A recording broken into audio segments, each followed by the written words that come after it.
Hey, what is up guys, Kid from Sunset Park, and before I start the commentary today, tell me about my quality, tell me if you like it. I'm doing a little something different with it today, changing up some of the settings, so tell me in the comments section if you like the quality, if it's better or worse than before, and I'll go off your feedback. But in today's commentary, I want to talk about the Xbox One, and there's been a lot of talk about it recently. If you've heard the news, if you haven't heard the news, if you're actually a fan of gaming and you like the Xbox One, you're considering getting it, you most likely have heard the news about Microsoft and how beneficial their policies have changed, how they changed their policies that are going to benefit the gamers, fans of Microsoft, fans of the original Xbox 360, and just fans in general. And if you guys didn't hear about this, this is really good news. So basically, in essence, Microsoft recalled all their policies regarding always having an online connection and the transfer and the borrowing and the distribution of used games. And in essence, they're allowing used games. They took the restriction off only games that won't be able to be sent to a friend or repurchased again. So that's amazing news. A lot of people were complaining about the fact that you couldn't lend a game to a friend. You couldn't really give it to a buddy of yours to play because there was a restriction on borrowing games. That has been lifted. That's going to draw in a lot more fans who were looking at the PS4 saying, well, I have friends and who like to borrow games. Why can't I, let my friend borrow it? Why can't I borrow my friends? A lot of people who were facing that dilemma can now borrow, share games at their own freedom, which is really good news. Just in case down the line I want to borrow my cousin's game or my my friend's game who has the Xbox One, we can both swap games and enjoy it evenly.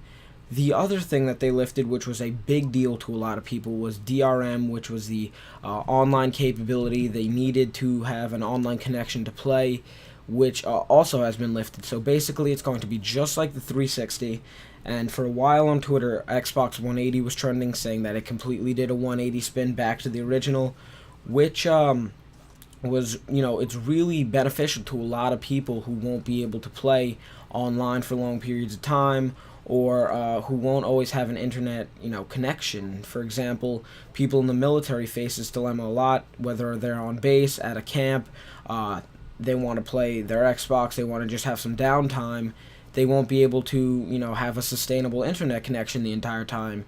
So getting rid of the online capability, the need for it, is very beneficial to a lot of people who were looking away from the Xbox One because of that, because they feared that their connection itself wasn't going to be the best, wasn't going to be able to sustain the need that the Xbox One required. And I'm really happy that Xbox One did this. I'm really, really excited that they got rid of the online capability, that the need for it, and they're kind of going with the just general console like the PS4, the console that anyone can play, the console that can fit someone who's just a casual player or a hardcore gamer.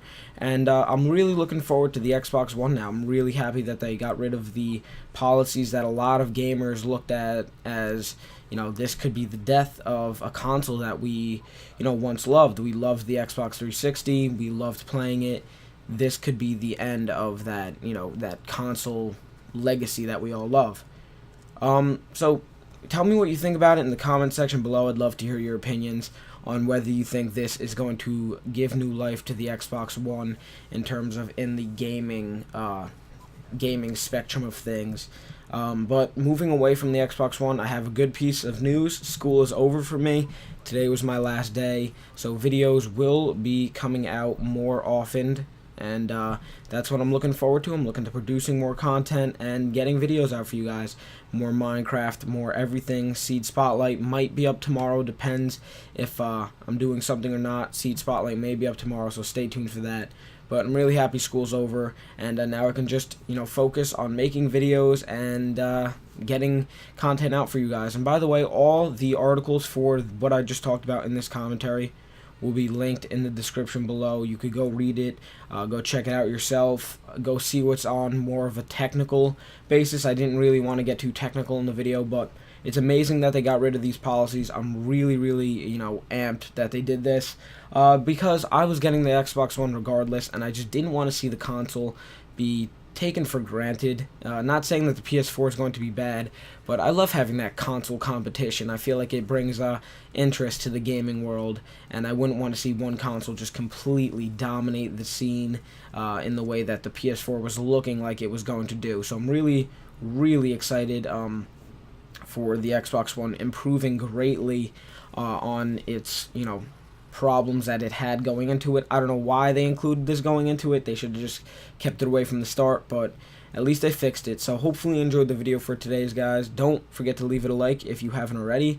And if you're new to the channel, don't forget to click subscribe. I'll be doing videos now pretty much daily now that my summer break has started. I'm really excited to enjoy my summer, away from school for once. So hopefully you enjoyed the video, guys. Like I said, thanks for watching. Kid from Sunset Park. I'm out. Peace.